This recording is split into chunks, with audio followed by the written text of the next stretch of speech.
Hello, everyone, and welcome to the Monday Night IndyCar Open Top Split official broadcast. I am Mark Murphy, as always, joined by Kyle Klindworth. Clindy, we're at COTA. We're in Texas. Welcome to Texas, y'all. It's bigger, it's faster, it's big and fast and mean and red and blue and white. It's about as American as you can get. It's the circuit of the Americas in Austin, Texas.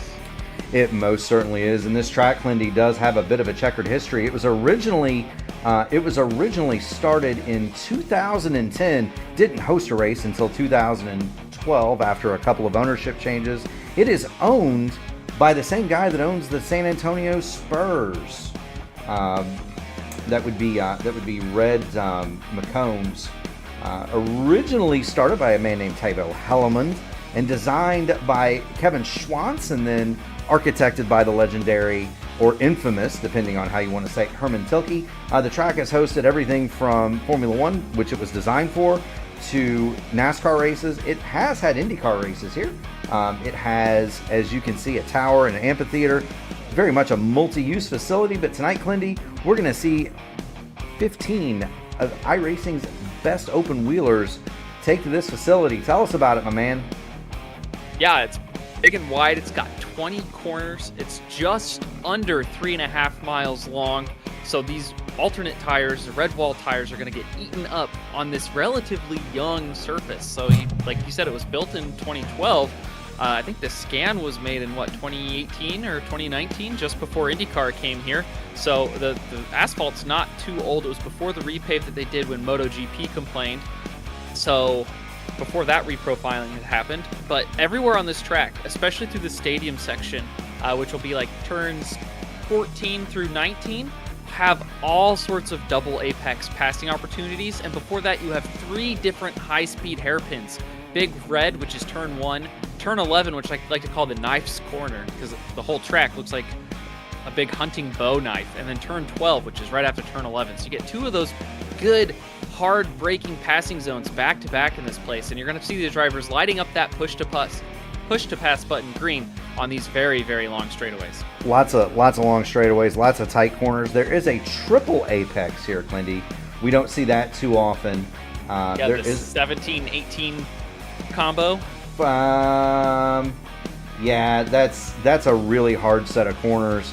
But the action is going to be turn 1, going up the hill, lap 1, turn 1, seeing who can fight through those 5 or 6 different lines. The lap record here, by the way, 136.169. That's Charles Leclerc, 2019 United States Grand Prix in the Ferrari SF90. The IndyCar track record here, Colton Herta, 2019 as well, 148.89.53. And Clindy, that is a great segue into qualifying, my man.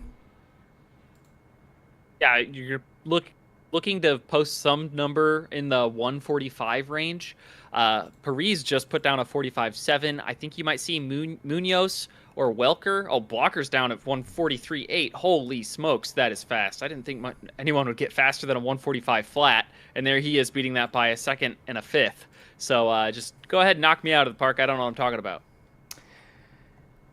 Well, I wouldn't say that. I wouldn't say that you don't know what you're talking about, Clindy. But Adam Blocker 143.859, and that is better than the standing IndyCar track record. Of course, these cars have had 5 or 6 years of development since Colton Herta was here and made that lap. That was also really the first year that they, really the first time that they used the UAK 18 or Dallara IR18 aero kit as well. Before that, they'd had the hyper downforce cars with the manufacturer aero kits. But that is a blistering quick lap. Adam Blocker a half a second quicker than his nearest challenger, and we've got some big names and some fast guys in this race, Clindy. Phil Krause is here, of course. But the one that I'm kind of looking at is Jaden Munoz. 9,342 I rating came out to play tonight for Jaden Munoz. Yeah, if he does well tonight and continues to grind these races this week, he could be well on his way to 10K. But it's drops in the bucket one by one. When you have that much I rating, you're lucky to gain 30 or 40. Even when you beat a field like this one, where the strength of field today is 4.4. So 4,400 I rating average or aggregate among our 15 competitors. And those things do matter. You mentioned drops and I rating and all that. Adam Blocker currently leads our points after 8 weeks. 1,433 is his total. Kevin Burrell, hot on his heels, 1,384 for the general. And Nathan Moore, who just went to the top of the board over Adam Blocker, he sits third, 1,270. Matt Taylor and Alan Berteau round out your top five. Of course, Ohei is up there in sixth. Matt Hollybaugh, seventh. Logan Edwards, eighth. Robert Malechka, the king of everything, he has started half as many races as his competitors. He sits ninth in points. AJ Musselman is 10th. And so that kind of gives you an idea of the points as we're looking at them here. But yeah, it's shaping up to be a fun night, Clindy. Or if I'm not sure Munoz is going to get a lap in. He just started his lap. He's going to have to run faster than Nathan Moore by about half a second in order to complete this lap before qualifying ends.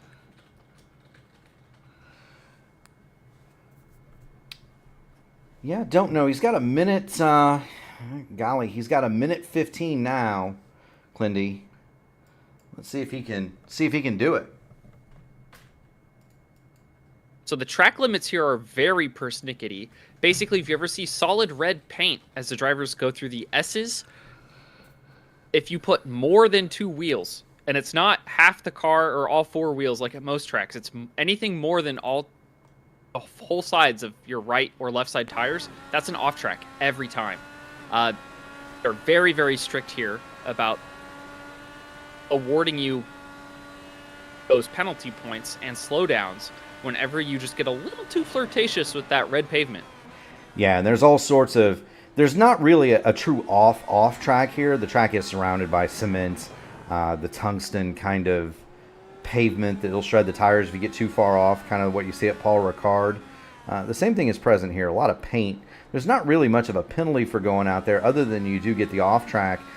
When IndyCar was here, it was billed as no limits, and they would let them go anywhere that was paved. You're riding on board with Jaden Munoz as he chases it back to the start-finish line. He's running up against it, Clindy.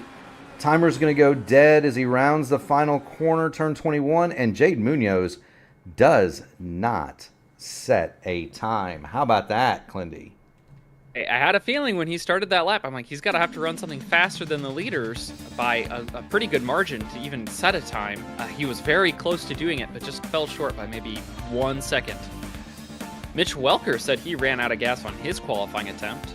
Said that he couldn't have gotten pole, but, you know, starting third with an empty tank is quite the feat. Absolutely. Speaking of that starting grid, Nathan Moore snatches the pole from Adam Blocker. 143.710 for Nathan. He'll be flanked, of course, by the Dark Knight Adam Blocker. He'll roll second, 143.858. Mitch Welker and Phil Krause will have row 2. Alan Berteau, Logan Edwards, row 3. Starting in 7th, Blaze Aldrich. He'll be flanked by Nick Sudik. And then the 5th row, Alex King and Connor Parise will round out your top 10. Going 11th, Matt Taylor. He'll have Leon Flukiger to his outside. Jaden Munoz, Will Weiser, and Alex Miller did not set a time, and poor Munoz. That's got to hurt. That's got to hurt his chances there for sure. Well, it'll give us something interesting to watch as he tries to storm through the field today, coming from the back. And Will Weiser's no slouch himself. Alex Miller we've seen or gotten acquainted to through the Velocity Online Racing Series. He's a winner in there. Everyone else in this field today has a long list of accolades on the iRacing service, both in officials and even Pro Series. So very, very well-decorated field this evening. You know, it most certainly is, and we're looking for the grid here. I think there might be. They don't start them in pit road. Okay, cool. No, they start them on the backstretch. This would be a very long. This would be a very long pace lap, Clindy. If you we get to do it at Road America, so I thought maybe all American road courses would give you the treat of the whole 9 yards. Absolutely. Would like to thank everybody watching in chat. Sam Carosella, he said he did 3 laps of practice to decide if he would race. He got 15. He got 15x in the 3 laps. And anybody that knows Sam knows that he is a very, very, very good road racer.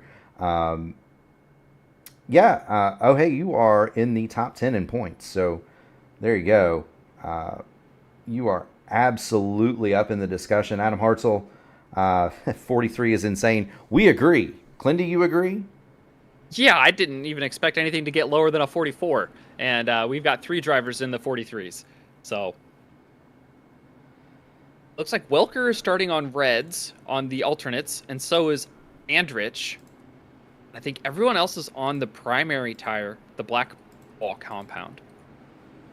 Yeah, I don't see any other red sidewalls up there other than Adam Blocker. So that's kind of where we're at, Clindy, in terms of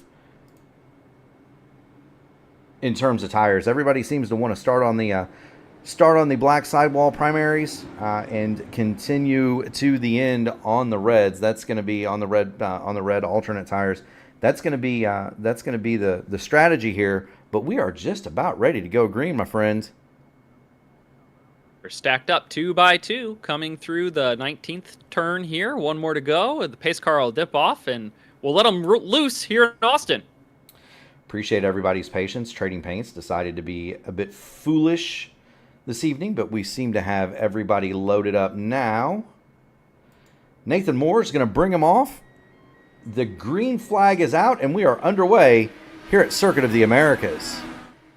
Blocker wasted no time getting right into the slipstream of the leader. Into turn 1, they fan out. Welker to the inside. He's on reds. He's going for the lead. Yeah, Mitch Welker wants to get there and get gone on Nathan Moore. They battle up through the S's. Everybody clean and green. We did have one that started from the pit lane. It appears there, Clindy. That would be Sudik. Nick Sudik, yeah.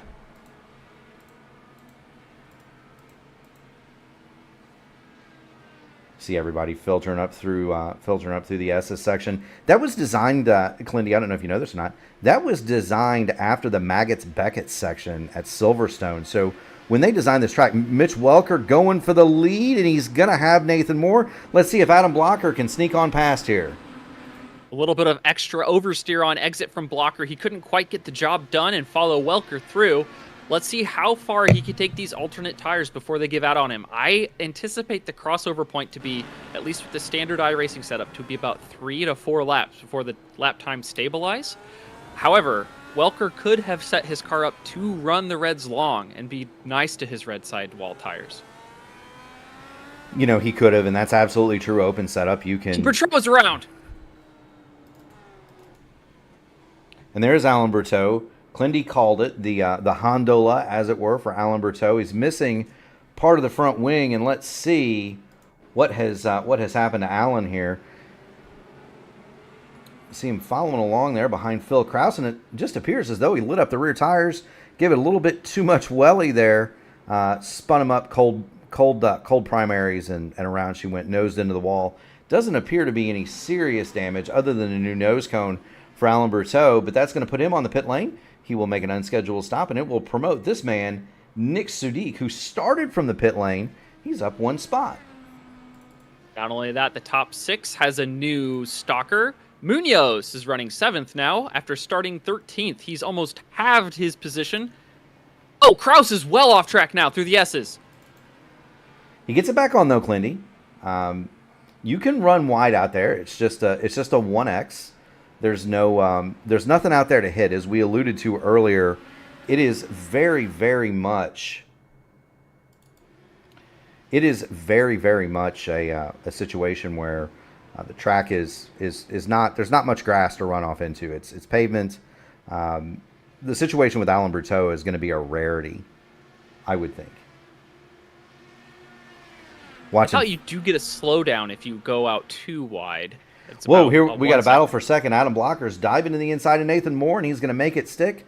Promote Blocker to second. Mitch Welker has gone, though. He is already 3 seconds up the road from this duo, Clindy. We need to go back because Jaden Munoz is in a... He's side by side with Blaze. Yeah, he's side by side with Blaze Andrich. There's the over. There's the under. Here comes Blaze Andrich. He will go back, and if my eyes don't deceive me, Blaze Andrich is on the alternate, so he's trying to get while the getting's good here. Yeah, and the fact that Munoz can even keep pace with any driver on the Reds is insane. Like, Andrich is doing great considering his starting position, but Munoz was at the back and is now trying to pass drivers who are still on fresh alternates. Speaking of fast, Adam Blocker just set the fastest lap of the race, 1:47.031, and he is on the primary tires. Here goes Jaden Munoz up the inside of Blaze Andrich one more time. Blaze is going to try to cross him over just one more time, Clindy. Yep, here come the S's. You're going to battle back and forth, left, then right, then left, then right again. Andrich is going to have the upper hand here to start with. The reason why Blocker has the purple lap and not Welker is because Welker's laps have incurred incident points and therefore don't get recorded towards fastest lap time. Welker has been about 2 seconds a lap faster than Blocker on both of these starting 2 laps. Now that is a strategy that you can employ on these road courses, Clindy. You can use your incident points as off tracks to gain speed, but that is limited, is it not? Yeah, you only get 17 of them before you'll have to take a drive-through and potentially a DQ, depending on the series you're racing. But I like to call incident points as a currency for lap time. They're worth maybe 1/10.5 or 2/10. We saw Munoz use it last lap to try to get around Blaze Andrich, but to no effect. Yeah, and let's hop on board with Jaden Munoz and just kind of see what we can see off the roll bar of the highest I rating in the field. The number 1, Jaden Munoz, currently runs 6. He's got Blaze Andrich and Phil Kraus just right up the road, and neither one of those 2 drivers are anything to sneeze at, Clindy. They've been around, they've been fast, they've been running at the front for the entire series. Really the only guy that you wouldn't consider a top competitor, and we knew he would miss this week, would be Kevin Burrell. Not here. The general taking a week off. He had some well-deserved rest and relaxation. So, Kev, if you're watching, definitely hope you're out there having a good time, as I did last week. Fast purple lap goes to Blaze Andrich that time, and these guys are starting to use the button, Clindy. Blaze Andrich down to 159 seconds. He has been all over it, trying to keep the number 1 of Jaden Munoz at bay. Not only that, to stick right into Phil Kraus's wake on these long straights. That push to pass lets you suck up to the guy behind you and just drips away lap time every time you use it. Yeah, most certainly does, and it's also going to help Blaze as he continues to try to keep Jaden Munoz behind him.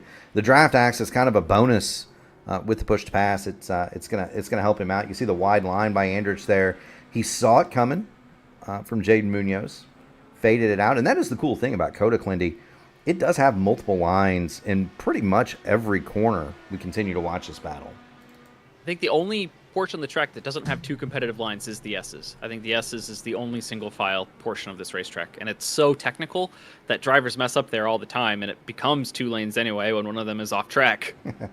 That's very true. I think I went through there. We did a stock car race here with the American Motorsports Association, and Clindy. I think I took that race was 30 laps long. I think I took 30 different routes through the S's. Watching this race, I want to thank Whiplash Simcams. We're watching this race from the perspective of the fans in the stands. It seems to give us the best view of this battle between Blaze Andrich and Jaden Munoz. But this is what you would see if you came to COTA and sat in a grandstand. So I want to thank Whiplash Simcams for their contribution here this evening. Great pictures of a pretty doggone good battle for 4th, 5th, and 6th here, Clindy. Well, really 3rd, too. Nathan Moore has fallen back into the clutches of Phil Kraus. Yep, we're going to have a 4-car fight for the bottom step of the podium here. Kraus is really closed up on Moore. And we're about 1/3 of the way through the tire life and the fuel run. Look for drivers who started on the primaries to pit a lap 15 or 16. I don't think anyone's going to try to stretch to 17 laps, but Phil Kraus has been known to save more fuel and tire than anyone else in the field, so if anyone's going to do it, it'll be him. Gotcha. And that would mean that we would see Welker and Andrich in, what, about lap 9 or 10, you say, Clindy? Depending on the pace they feel like they have in their reds. As Munoz starts getting bargy with Andrich. Yeah, he wants to get by and get gone. He wants to attach himself to the back of the back of Nathan Moore and Phil Kraus. He knows the alternate tires on the car of Blaze Andrich are starting to go, and he's finally gonna have it. Maybe He'll get the job done here.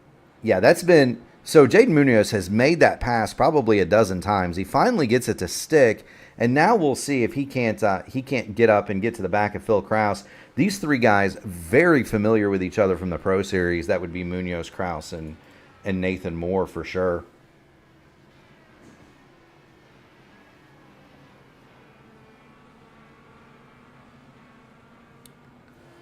So just to kind of reset it for you, Mitch Walker right now, fast lap 146.405 on lap 6.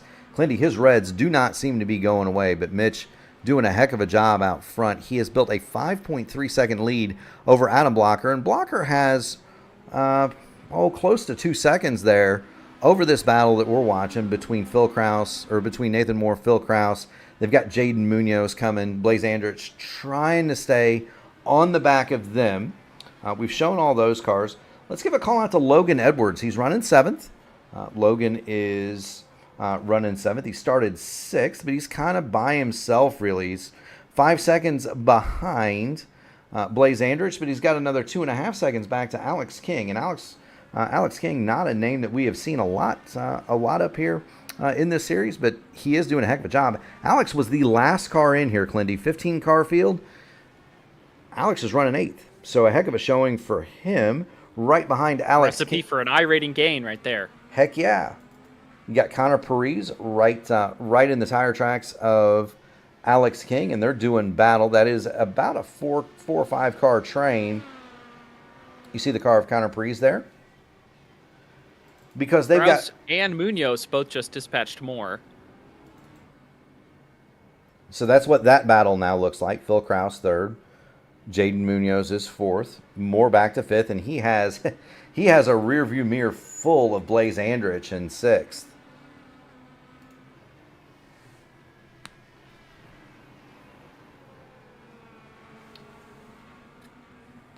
You know, and that's a good point. Sprawl Racer raises at Y waist, push to pass, fighting somebody on a completely different strategy. Seems like he used up a lot to still lose the spot. Well, we've seen that, Clinty. The longer, if you know that you're on the alternate strategy, the longer that you can stay ahead of the guy who is on the prime strategy, the more beneficial it is. It's not that Andrich necessarily wants to keep Munoz and the like behind him. It's that he wants to be able to stay with that pack. Wouldn't you think that might be the thought there, Clinty?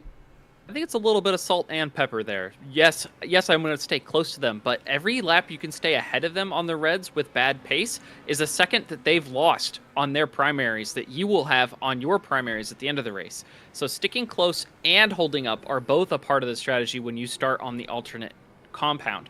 Basically, every piece of time, every second you can slow down your competitors while you're on the alternate strat is time that you will not have to make up when you get to be on the other side of the coin later in the race. Absolutely, and fuel not a concern, obviously, for Blaze Andrich on these alternate tires, but he has used up a ton. He's down to 126 seconds. The only other driver out there that's really even close would be Alex King.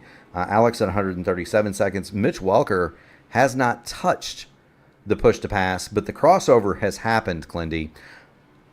Adam Blocker that last time through 146.9 to a... The crossover is about to start happening. Adam Blocker and Mitch Welker were within 0.3 of a second of one another that last time through.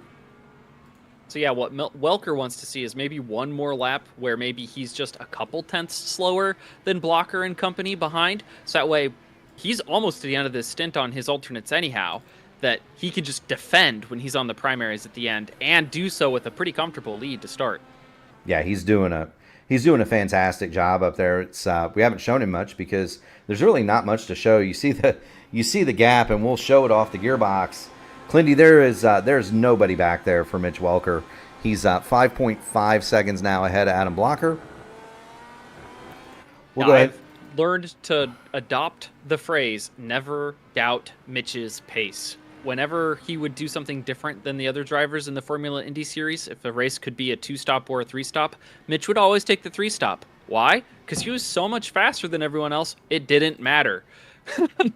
Yeah, and he is a multiple-time champion in that series. Of course, the Formula Indy Series is a series that runs to Formula One rules with the IndyCar, and it is absolutely fabulous. Munoz is looking on the inside of Kraus here, coming into 12.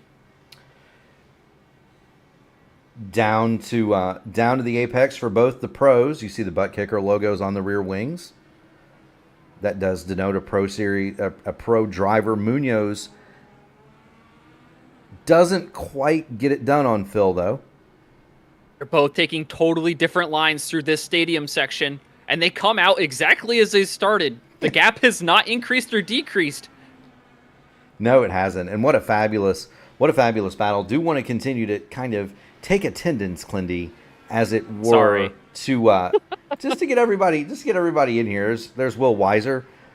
Will started 14th. He's up to 9th, so a candidate for the hard charger along with Jaden Munoz. We talked about Connor Parise, another loyal competitor here. Leon Flugiker, he is currently 11th after having started 12th. Matt Taylor in the MadWorks car is currently occupying that 12th spot. Nick Sudik, he is 13th, the Team Watson driver.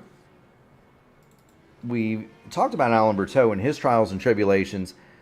Alexander Miller, Alex he started 14th. He is currently 15th, but kind of a rough day. He hasn't hit anything. He hasn't been on pit road, but you got to wonder if maybe the setup got missed a little bit on the 14 car. He's running in 14th spots for Alex Miller, and that is the field. We've talked about Alan Berteau in the Hondola, and we will get right back on duty here because the fight between Phil Kraus and Jaden Munoz rages. It's great to watch, but it's going to be bad for both of them. Blocker and Welker just get smaller and smaller every single corner. They've been pinching, they've been cutting, they've been doing everything they can to try to get ahead in Munoz's position or to try to keep him behind in Kraus's view. Here they are side by side through the stadium section. And this is what COTA was built for, the multiple lines, the ability to race side by side on a road course. Phil locks up the left front. Pass goes Jaden Munoz. Is he going to claim the spots? I think he's got him that time, Clindy. And Andrich is like, you guys are going to come right back to me. Yeah, Blaze Andrich is loving the more that these two fight because he was faster than both the last time through. Now that's very much a temporary situation, and we are now 10 laps into this race, Clindy. And you got to believe that the alternate Firestones on Welker and Andrich, they are they're probably screaming for replacement here, I would think. Yeah, rapidly approaching their replacement date. Welker was there now 0.3 of a second slower than Blocker. I would assume we will see Welker in either this lap or next. I'd assume it's going to be this lap. And there you see the tire compounds. The primaries on Welker and Andrich. Of course, Alan Berteau had the first lap incident. He has put the alternate tires on. He still has one more stop, but we're going to see, when is Mitch Welker going to pull this thing into pit lane? I'll bet you $1. It's in about 45 seconds. We're gonna see it for Mitch Welker. Down the long back straight here, Clindy, and I don't exactly know how long it is. The track is over 3 miles long, but that back straight is forever, and it is terminal velocity. Adam Blocker has pulled back into within 5 seconds of Mitch Welker. It had gone as high as 5.5. It is now down to about 4.5. So Adam Blocker is coming. The tire crossover has happened. Blocker 0.3 of a lap quicker the last time through, and you got to wonder just how long is Mitch Welker going to hang on to those alternate Firestones. You said it's going to be now. He proved us wrong, Clindy. He's going to take it one more time. What about Blaze Andrich?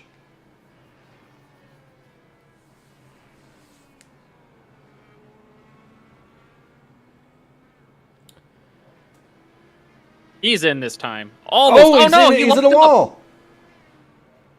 Oh. It's only going to be a 5-second penalty for Blaze, and he's about 6 seconds ahead of Logan Edwards when he chose to pit. He'll probably come out right behind Logan, so it's only going to be a one-spot detriment.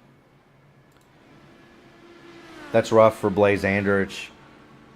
Gets into the wall. It looked like he hit it square. It doesn't appear as though... it looks like he hit it square. It doesn't appear as though there was major damage done to the automobile, but Blaze Andrich, he's got him a new front wing. And I'd say that's a bit more, Clinty. He's punched out. So Blaze Andrich noses into the pit wall, out of the top split race here at COTA. Meanwhile, we're going to go back. We're going to find Mitch Welker. We're going to find Mitch Welker because Mitch is going to be coming to pit road just about, golly, Clinty, we would think just about any time. Perhaps. His lap times have not really gotten that much worse. He just ran a 1:46.3, which is 1/10 slower than his fastest recorded lap. Yeah, it was faster than Adam Blocker, and he has still not touched the push to pass. Would love to thank everybody that's out there watching while we await Mitch Welker. He's going to go one more time. Would love to thank everybody that's out there watching. If you enjoy the coverage, we do have a full slate here for you on the P1 Broadcasting Network. Later on tonight, Gary Godso will have the ISRA race from New Hampshire. Clindy and I will both attempt to finish upside down together in that one. So would appreciate everybody watching that. Tomorrow, the flagship broadcast, the Indy Open Ovals, or the Indy Oval Series, goes to Charlotte. And I know, Clindy, you've... No, we're at Pocono. We're at Pocono. I thought we were at Charlotte. That's what I get. Charlotte was last week while you were boozing and cruising on your boat, my guy. Well, and believe it or not, the boat came back and it was right side up instead of under the ocean. So they must have done a good job of keeping me out of trouble. Although they did let me on the bridge, Clindy. So you might have to speak with the captain about that. Wednesday, it's a twin bill. We've got the Formula Indy Series at 7:30, and then the Horizon INDYCAR Series at 8. Gary will be on the call for FIS. I will have the Horizon race. That'll be me and myself and Ryan Eric King. On Thursday, we debut a new series, and this is Thursday and Friday, both at 8:20 p.m. It is the American Motorsports Association, and this will be our premier NASCAR series. They will have the Grand National, the Black Magic Grand National Series on Thursday night. Friday night is their Premier League. They do it backward, Clindy. Cup is the introductory, Xfinity is the middle series, and their Premier Series is the trucks. And so I'm looking forward to watching that. I finished in the Final Four in the Truck Series last year, won a couple of races. Talladega and Bristol, of all places. But look at more different than those two. Yeah, right. But looking forward to a bit of a battle brewing here at the back of the top 10. King, Parise, and Flukiger have been on top of each other the last lap and a half. Yeah, and there they are. Those three are right together. King, Parise, and Flukiger. That's 8, 9, and 10. Nick Sudik has made his pit stop, as has Matt Taylor. Both of them have gone on to the alternate sidewall tires, and they're going to try to do a full run on the alternate. So how about that, Clindy? Well, it's working out for Mitch Welker, so maybe they took some notes in the middle of the session. They said, "Oh, maybe those alternate tires are better than we thought." You know, it could be that they're watching the broadcast as we watch Alex King, Connor Parise, and Leon Flukiger storm toward Turn 1 here at COTA. But that's Thursday and Friday for the AMA Series. Again, Xfinity, the Grand National Series on Thursday. Friday is the Premier League, the Truck League. And then, mercifully, Clindy, Gary and I are going to get Saturday off. Well, we're not going to get Saturday off, but the channel will have Saturday off. Sunday, you've got the Classic IndyCar Series at 3, and then the Votive Series is going to return at 8 o'clock Eastern Standard Time right here on the P1 Broadcasting Network. Of course, we would like to thank Whiplash SimCams for all of their support. And although we do provide this free of charge to the competitors and to the viewing public, if you'd like to support the stream, the biggest two things that you can do, Clindy, hit the like button on the stream, hit the subscribe to the channel. We definitely appreciate that. If you want to throw us a couple of bucks, there is a GoFundMe link in the description. Any contribution is welcome. And we have reached halfway, Mr. Clinworth. Not halfway to our funding goal. So, hey, go check out that GoFundMe link.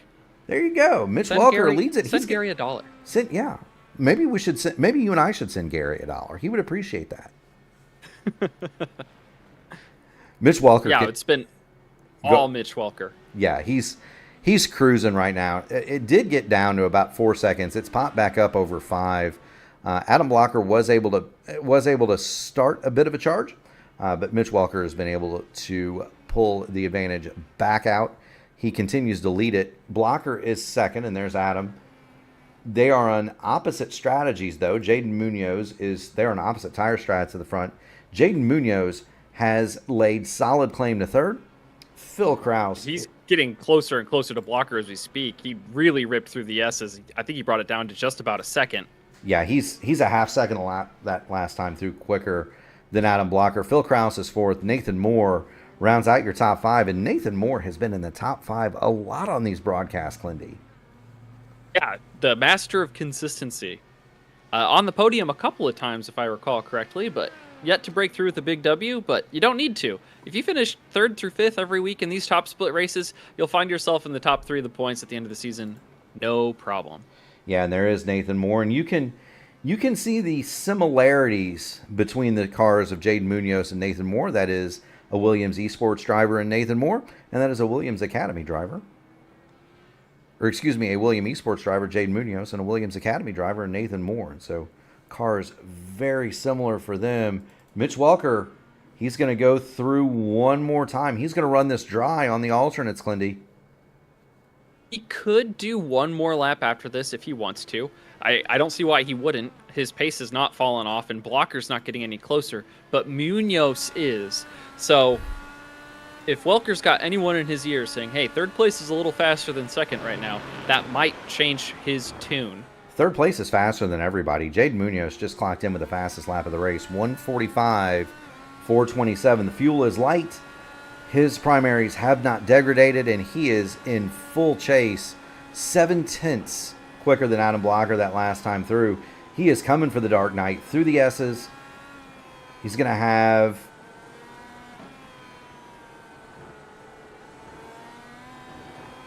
a left here as we get to the bottom of the hill, and then they're going to blast on this straight. What do you bet that Munoz goes on the button here, Clindy? Oh, he's on the button, and he's almost on the anti-lock brakes if he had any. He is really throwing it into 11. Let's see if he throws it in as hard as he can into 12. But he will be pitting this lap. You see the stack light up. Everybody hit the push to pass down the back. From Welker on down, that's the first time Welker has laid on the button. Here comes Munoz. Not quite close enough. Oh, but he's getting bigger and bluer in Blocker's mirror. Yes, he is, and you do see the leader, Mitch Welker. We're going to cover it because he is coming toward pit lane, but we will come back to this absolute gobsnocker of a fight between Jaden Munoz and Adam Blocker, 2 of the best in the business. Blocker has 2nd. Munoz wants it, and I got to believe right now everybody's going to go for one more time. No, Welker's on pit lane. Munoz on pit lane. Blocker is going to go one more. I really don't think that Blocker should have gone that extra lap. Kraus is doing the same. I feel like switching tires would be better at this point, considering his pace was at a disadvantage anyway. Basically, if Munoz comes out uncontested with clean track, he's going to make up the extra 3/10 or whatever Blocker had in front, because Blocker's not there to impede him. Now, the one thing that we don't know is the setups on these cars. Of course, Blocker and Phil Kraus, both members of the powerful Hyperslide team, they are together, right? They're doing this race. Together. Although Phil, oh golly, Phil disappeared off my timing screen for a moment. I went to click on him and he wasn't there, but he reappeared. Thankfully, the connection gremlins did not play up for the private label Hyperslide car of Phil Kraus. But those two are likely in communication here, Clindy. And this could be some kind of a strategy. They've been around long enough to know exactly what the setups on those cars will do. And they probably know exactly what the tire windows and wear are. So it wouldn't surprise me if they've got some kind of a deal where they just they rode out the primaries because they know they have a ton of speed on the alternates, but they might know too that they don't last very long, Clindy. It could be. These guys are certainly not amateurs. I'm sure they have a game plan. It just felt to me like my gut is telling me that Blocker could have cut off Munoz and maybe held on to second. I feel like Blocker was going to come out of pit road running third when he could have been defending. He's on pit lane now, and we're going to follow Jaden Munoz, who is in a tussle with Logan Edwards there. Munoz gets through. He is about 5.5 seconds behind Mitch Welker at this point. Of course, Edwards, Weiser, they have not stopped, although they are going to come to pit lane this time. Blocker's down off the jacks, heading out of pit road. Here's the battle, Clindy. They're going to get to the top of the hill together. Hot alternates on Jaden Munoz. Cold alternates on Adam Blocker. Here we go toward the S's. No contest. No. And I feel like if Blocker had come in the lap before, that would not have been the script, right? I feel like Blocker would have been right ahead instead of side by side. There you go. And what's Adam Blocker playing at? Is he thinking maybe the alternates on Jaden Munoz are going to go away? But now the chase is on because Munoz, brutally quick. He has the fastest lap of the race on the primaries. Blocker's strategy could be go catch Welker, go take him out with an aggressive move, and I'll pass you both, right? Ever the opportunist, hoping that someone else will do the heavy work for him. Well, and you got to kind of think, we're going to see what the lap times are this time from Jaden Munoz and Mitch Welker. They both pitted together, same lap. Welker holds a 4.5 second lead, but that's down. We're going to see what the lap times are, and those are going to tell the tale. Jaden Munoz, all of that iRating, he is coming for Mitch Welker. The lap times are going to tell the story. Adam Blocker has faded. He is over a second behind Jaden Munoz now, so a distant third for Adam Blocker, but we're waiting to see what kind of a lap time the number one puts up here, Clindy. Yeah, Munoz will have to do about half a second better than Welker. Welker ran a 1:45.5. Munoz just clocked in at a 1:44.4, a second and a tenth better. Mitch Welker's time is numbered.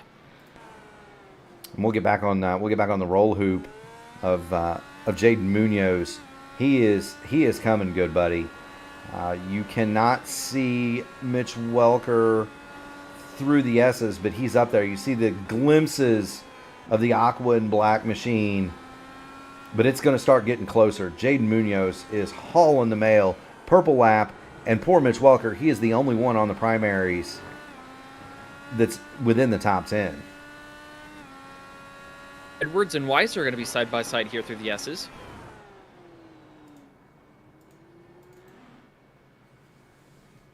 There they are. This is the closest battle on the track, by the way, Clindy. These two and then Parise and King. Those two are both right together, about 8 seconds behind this battle. I always like having a rabbit right in front of me, somebody to set my pace, somebody to chase. It's like kind of driving with the driving line on. If the guy in front of you knows what he's doing, you just do what they do, and it helps your lap time. Or at least for me, because I'm pretty bad at road courses. That's a salient point, and that's I've used that strategy quite a bit. As a matter of fact, probably my best run in one of these cars, watching Will Weiser and Connor Parise. Weiser has 7th. Parise wants it down to the inside at the end of the back. Bit of a lockup. Parise going to try to come back and take advantage, but I think that's job done there for Will Weiser. He's going to move into 6th.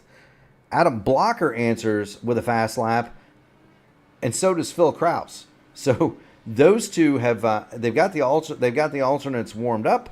They're going to start trying to reel in Jaden Munoz, but there's going to be a battle for the lead here pretty shortly, Clindy. Blocker might catch Munoz before Munoz catches Welker. It's really, I have no idea what type of pace. With these open setups, you can take so many different strategies, right? I'm certain that the power slide guys have a very aggressive setup for these red tires. That's why they're 0.2 of a second faster than Munoz, who went fastest last, or 2 times ago now, right? So that must mean that they know that their tire deg is higher. That's why they stayed out on the primaries as long as possible. Yeah, and it's all going to come together. Welker is going to get to, or Munoz is going to get to Welker about the same time Blocker gets to Munoz, and we're going to have a 3-way battle royale with Mitch Welker on the primaries as the alternates on Munoz and Blocker begin to wear out. Phil Krause is a distant fourth. He's fallen almost 3 seconds back of Adam Blocker.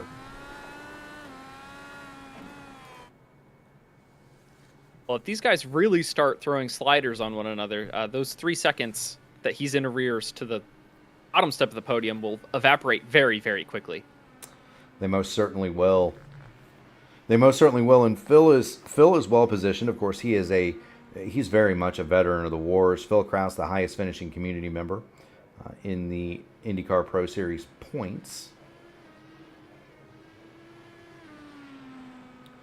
So he's been around. And speaking of around, Jaden Munoz chopped another second off of Mitch Welker that time. 146.08 to a 145.028. Munoz is going to be there within another lap, and Blocker is likely going to be right on the back of Jaden Munoz when that happens, because Blocker is now within a second at different points. Of course, the times on the pylon are relatives, but those are as it happens. But Adam Blocker is about 0.3 of a lap quicker than Jaden Munoz. It was at a second at the line.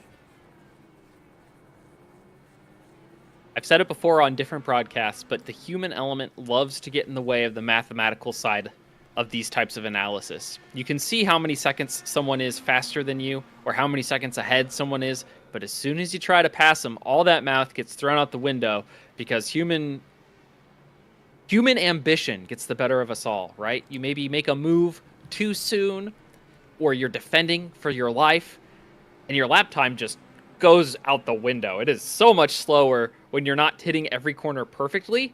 Instead of being a robot, you become a human, right? You start thinking and feeling rather than inputs and outputs. You know, and that's kind of what you said, you know, about having the car, having the rabbit in front of you when it's no longer a rabbit and you're fighting with a rabbit.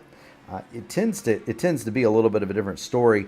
Besides that, you know, now that Jaden Munoz has caught, and for all intents and purposes, he is there. But now that he's caught Mitch Welker, not only are his reds, you know, nearing that crossover point, the alternate tires are going to start going away, but he's also having to deal with dirty air and things like that. You don't think about that as much on a road course, but it is an effect here, especially through this part of the course, through the S's, Clindy. Absolutely. And I think Welker has more push to pass than the two drivers following him, so he should be able to fend off the effects of the straightaway disadvantage he'll have as the leader due to him pushing away all the air and mitigating the draft a little, so long as he can continue to press the button every time they're on a long straight. Well, now Mitch has used a bunch of it, so he stayed away from it for the first stint, but he has absolutely been all over that button for the last few laps, trying to keep Jaden Munoz at bay, knowing the longer that he keeps Munoz behind him, the better it is for him. But they're about even. Now, the person that's at the deficit of the group, and you're going to see it on the pylon for our viewers at home, the person that's at the deficit here in this battle is Adam Blocker. 82 for Welker at the end of the back straight, 87 for Munoz. So they're pretty even. Adam Blocker down to 44 seconds to push to pass. He does not have much in the bank. Munoz is there. Yes, he is. Holy smokes. He is just so much better on corner entry. And let's see how this is going to work. Jaden Munoz all over the rear end of Mitch Welker and lurking just out of range here, just about a second and a half back. That's the Dark Knight Adam Blocker. Long time competitor in these cars, and he knows both of these guys very, very well at the front. Welker's going to defend the inside. He's going to make Munoz go the long way into turn one, Clindy.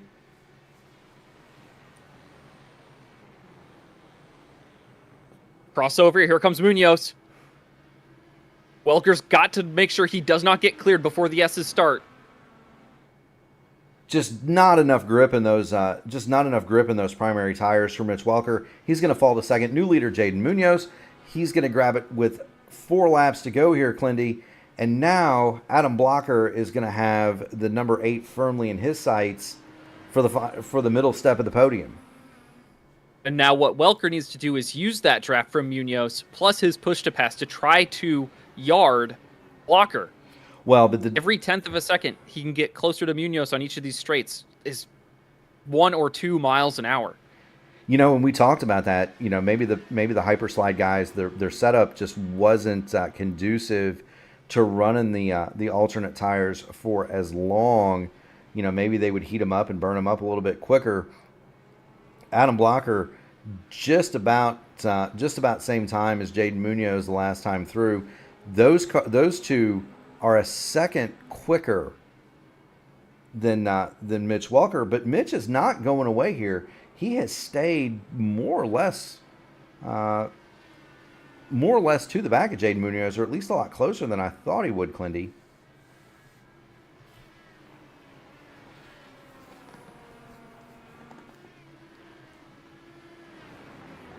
Yeah, and Welker only really got passed by the slimmest of margins, right? If Welker had exited turn 1 a little bit faster, like he wouldn't have gotten cleared in the S's and probably would have led a majority of this lap, at least until the stadium section. Yeah, and as we said, I mean, every lap for him that he can keep the alternate tires behind him, that's advantage Mitch Welker. The issue is he's running out of push to pass, and he's running out of real estate. Adam Blocker now within a second of Mitch Welker, and when we saw Jaden Munoz get to within that range, it was just a matter of time.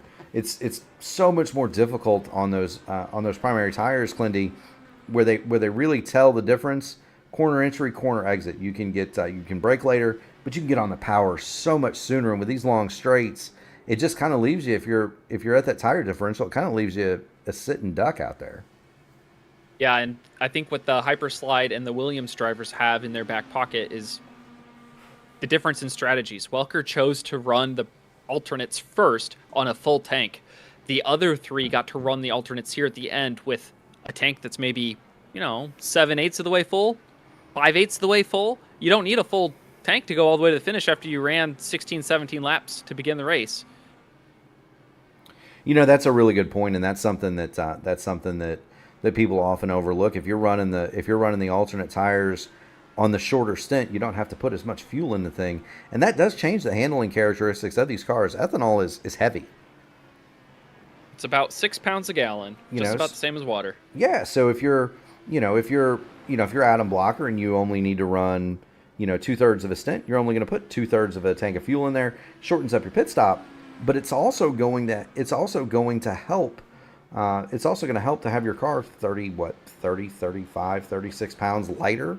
That's a huge thing, especially when we talk about tire degradation. Where the reds really start to hurt, Clindy, is at the rear. It becomes very difficult when they get worn out to put the power down.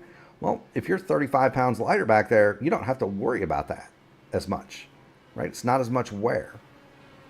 Well, Mitch Welker's going to have another thing that he has to worry about coming soon, and that is Phil Kraus. I think Welker is going to be in for a Hyperslide 1-2 punch here if Blocker ever gets side by side. He's got 2 laps to find them both off, but they're going to outnumber him 2-1. Yeah. Now, Jaden Munoz has gotten clear and gotten gone. You see the Williams Esports driver. He has moved away down the backstretch, and we're coming to get the white flag. The story is going to be, can Mitch Welker fend off Adam Blocker and Phil Kraus both? Can he stand on the podium, or is it going to be 4th? There's probably not many a scenario where he would finish 3rd here, and I tend to agree with that. But we'll watch it unfold nonetheless. Adam Blocker now closes tight up to the gearbox of Mitch Welker.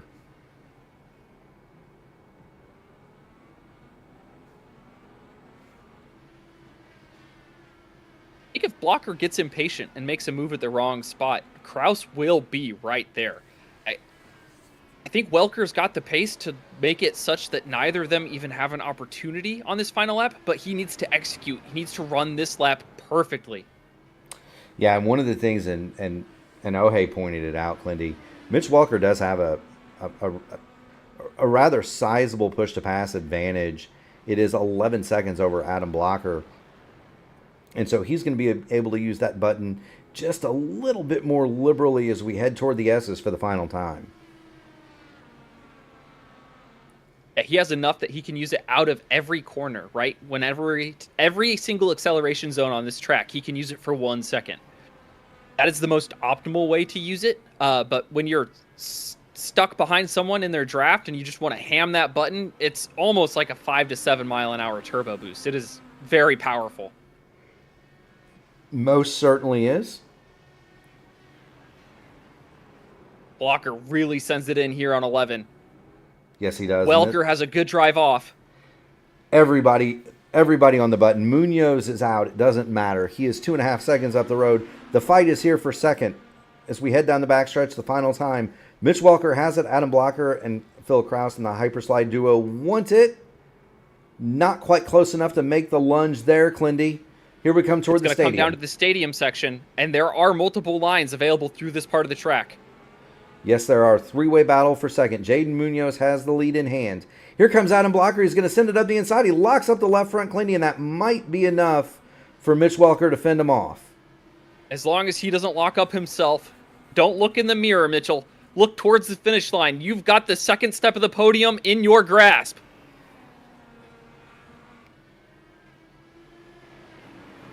Past the entrance to pit lane for the final time. Turn 20 is in the rearview mirror. Adam Blocker not going to be able to get there.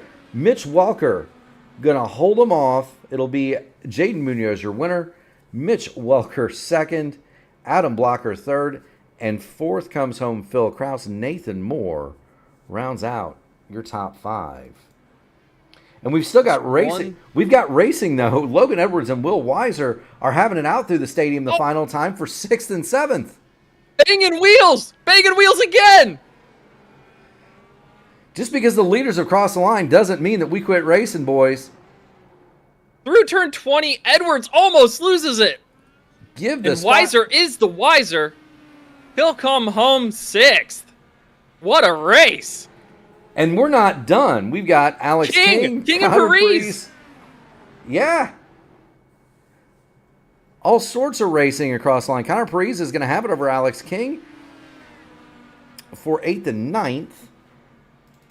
Here comes Matt Taylor in the MadWorks car. He's going to finish 10th right behind this battle. And how about Nick Sudik? He starts in the pit lane, soldiers home. He will come home 11th. Wow. Picking up 3 spots on the day. Not a bad day's work. Absolutely not. There's Alan Berteau. And so that is going to be your final here at Circuit of the Americas. Holy smokes, Clindy. How about that? 3 different battles through the last section of the racetrack, all for position, all on the last lap. What a field of studs we had come out tonight. A bunch of bad, fast racers who don't know how to quit. Absolutely not. Speaking of not knowing how to quit, Jaden Munoz starts in the back. He's going to wind up your winner tonight from Mitchell Welker, who led most of the race. He'll come home second, and Adam Blocker, the Dark Knight, Hyperslide Machine in third. Phil Kraus follow him home fourth.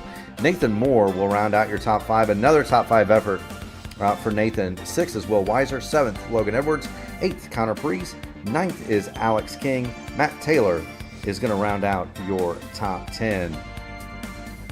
Okay, the top 10 all within 1 minute of each other, okay? That is really close racing at an FIA Grade 1 track. It most certainly is. Nick Sudik starts in the pit lane. He'll be 11th. Alan Berteau had trouble earlier. He'll be 12th.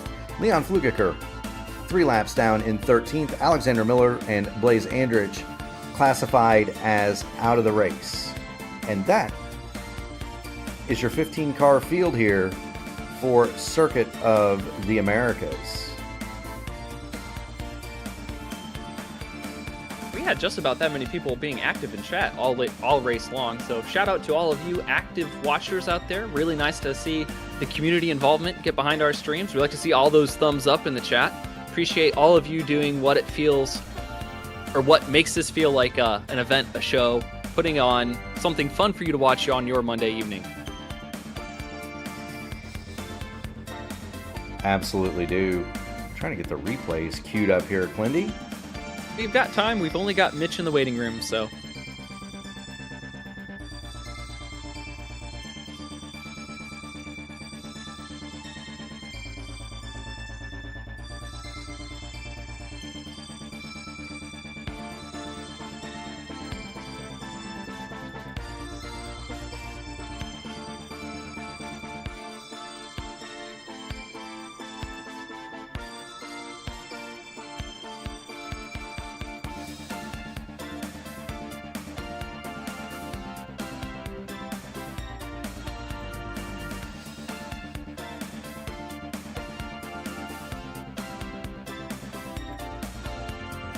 Mad Mike was on the box for Mitch today, so we can ask him about the call there, about staying out on those reds, if that came from Mike or if that was something that he decided to do. We most certainly can. And now we've got Blocker as well.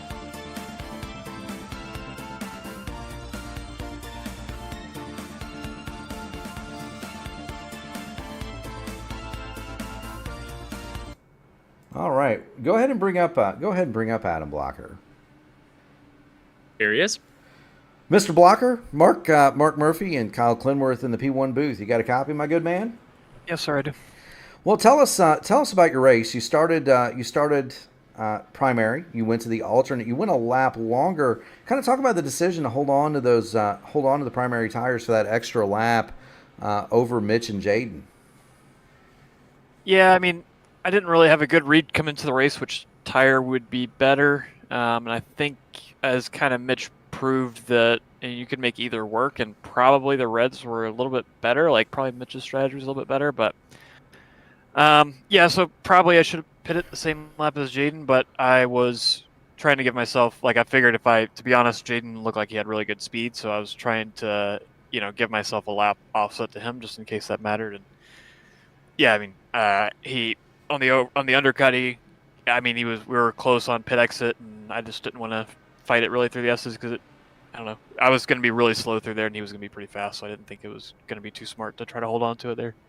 Yeah, for sure. Clindy? Well, Adam, we're getting pretty well acquainted with you here on Monday nights. Congratulations on yet another podium. I mentioned in the broadcast today a little bit of fact or trivia about the math of the car, and I want to ask you, because I know you'll know the number. How much does 1 gallon of fuel weigh for these cars, and how much of a difference does it make to be 2 or 3 gallons lighter to start your final stint? I think each gallon's about 7 pounds, 7.5 pounds, so it's a lot, actually. Yeah, and I would say, I mean, when you take out all the fuel for qualifying, 15 gallons, that's over a second normally. So, like at a track like this, so every gallon and a half is probably a tenth. So, I know I ended with a little bit too much fuel, so that would have been worth a little bit, and all I would have needed was just a little bit to get Mitch. So, all that definitely matters. Absolutely. Well, thank you so much.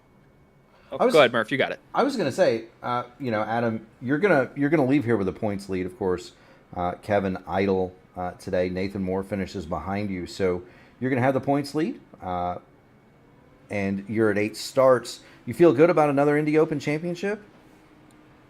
Not really, because I'll be in Sebring next week for Iowa, and then I'll probably be traveling for the Pocono STOF, but we'll see. Not sure about that one yet. So yeah, it really depends. I haven't really sat down and done the math on it, but definitely it's, I got a week start to the season, missing a couple weeks. So, and then missing these extra couple might do it in, but all I can do is just race and have fun when I can race. Hey, that's the name of the game, having fun. And speaking of having fun and racing, you got any friends, family, sponsors you'd like to shout out to? The floor is yours, my good man. Yeah, I just want to thank everybody at Powerslide for the work as usual, and Jaden and Mitch for the good race, as well as Phil. See you all next time. Absolutely, Adam. Well, thank you so much for coming along. That's Adam Blocker. He's going to finish third today. Do we have Clindy? Do we have Mitch Welker? We do. Absolutely. Well, go ahead and bring him on up here. Here he is. Mitch Welker, you got Mark Murphy and Kyle Clinworth in the P1 broadcasting booth. My man, so close. You went the opposite way. You started on the alternates, and you kind of made Clindy and I look silly staying out. Talk to us about the strategy now. Obviously, Blocker and Munoz went the opposite way, but kind of talk to us about the thought process and holding on to those alternates as long as you did. You made it work when pretty much nobody else could. Yeah. First of all, thank you.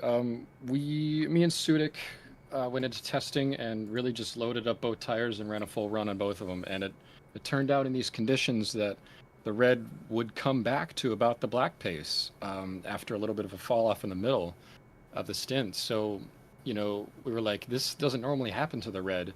This makes the red kind of the overall pick for the tire. Maybe not by a lot, but it was definitely enough to get the initial jump, as you saw, take the lead by the end of the first lap and run away, and then still maintain that gap throughout the stint. So yeah, it was really just sitting down and clicking laps with the conditions and finding it out that way. So I decided to run more laps on the preferred tire, I guess, in this case. Well, there you go. The preparation is key. Mr. Clinworth, what say you for Mr. Walker this evening? Well, I told our viewers at home in the middle of the race that we had a saying when we watched the Formula Indy Series is never doubt Mitch's pace. And there was a long time in this race when Murph thought it was done and dusted that you'd get ganged up on by the power slide guys, but I never doubted you. Way to bring it home second. And I know I've asked you time and time again about how you are so fast. You always say that you're so instinctive. But I want to know a little bit about the human side, about when you see those pros coming in your rearview mirror, what's your thought process? How do you stay calm behind the wheel and continue to have those instinctive inputs come through lap after lap? We saw you make no mistakes on track today. Like, not a single locked up wheel. It was amazing. You must have missed one of them because it did lock up once. But anyway, I guess I would contribute a lot of it to knowing the track really, really well. That comes with the prep, and I also love COTA. I think it's probably top 3 favorites in the U.S. for me. And then not thinking of them as pros. They're just other cars behind you, and you just keep doing what you're doing. If you keep glancing up in the mirror, keep looking at the relative, you're going to get yourself all messed up and thinking about, oh, here comes this pro. I'm going to get, all screwed up here. No, it's another car. If they're faster than you, then so be it, but you just keep doing what you're doing. Well said. Yeah, salient advice, Mitch, and we thank you for it. I'll have to write that down, actually. Whenever I see Kyle Clinworth and my relative, he's just another car. But you do finish second today. You do finish second today, surrounded by Williams Esports and Hyperslide, and so congratulations for that. Friends, family, sponsors, anybody you'd like to shout out to, sir? The floor is yours. Yeah, a big shout out to Alan and Kay, my roommates. Appreciate their support if they're tuned in. I know Alan might be. Shout out to Day and Matt if they're tuned in. Hi guys, hope you watched. Shout out to Project 2, my team, and Nick Sudik for prepping for this race with me. And yeah, protect trans lives, guys. Fight for that. All right. Well, we thank you very much for popping in, Mitch, and heck of a run. We'll see you back more in these cars. We haven't seen you in an official in a while. We see you back more a little bit. I'll see how the Iowa prep goes. I want to run Iowa because that's my favorite oval. It just so happens my 2 favorite tracks were 2 weeks in a row. And then I guess we'll see from there. I've just been enjoying running other stuff. I ran INDYCAR for about 5 years straight or so. So it's been nice to change the pace a little bit and mess with other stuff. But maybe you'll see me back. Absolutely. Well, thank you so much for stopping by, and congratulations on a fine second place run. That's Mitch Walker. He'll be second today. We do not have Jaden Munoz, I don't believe, Clindy, do we? I have not seen him in the interview room, no. Again, just like Phil Kraus, you got to pay those pro appearance fees to get them in the booth. So click that GoFundMe link. Help us pay their appearance fees because they're used to getting paid for this type of stuff. Very good, but we'll give Jaden his due. He started 13th, no qualifying time. He came up about, 5 seconds short of setting the lap. It would have been a banger, but he had to start in the back. Jaden Munoz comes to the front. He gets it done with a late race pass on Mitch Walker to take the win. And so congratulations to Jaden and Clindy. We're now entering the home stretch of the season, my man.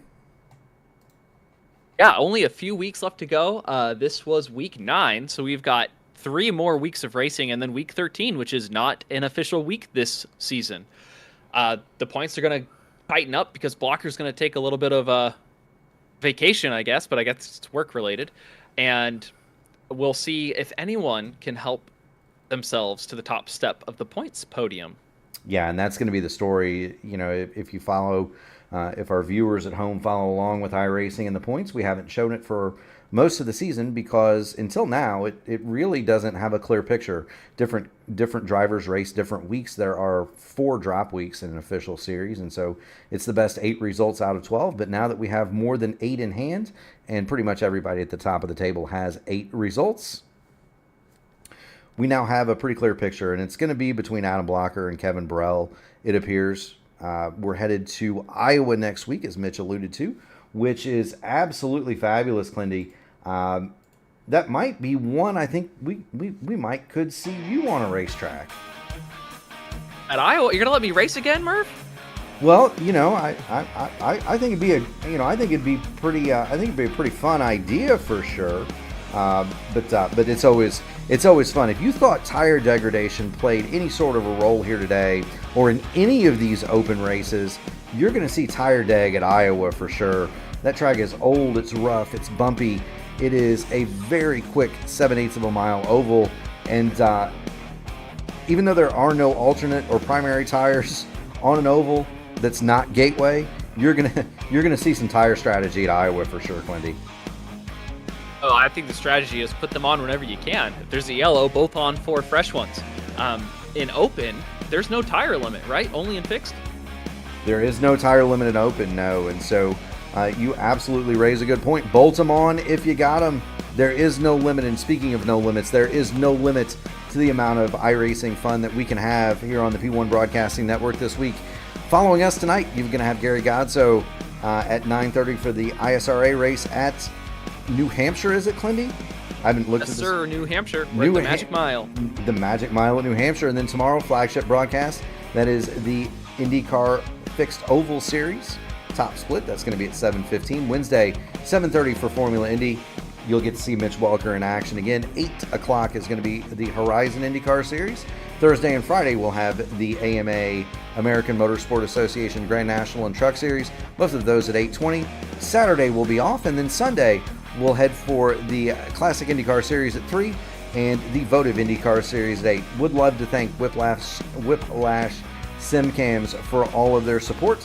And as always, we do encourage everybody to give a like to the stream, give a subscribe to the channel, and if you want to toss Clindy and I a couple of bucks, you can hit the GoFundMe link in the description. For Mark Murphy, Kyle Clinworth, and our founder Gary Godso, would love to thank everybody for tuning in tonight. Do especially want to shout out and thank all of our first responders, the police, the fire, the military, the EMTs, all of the people that do the hard job at night so that we can lay our heads down and sleep in peace. Clindy, good night from Texas.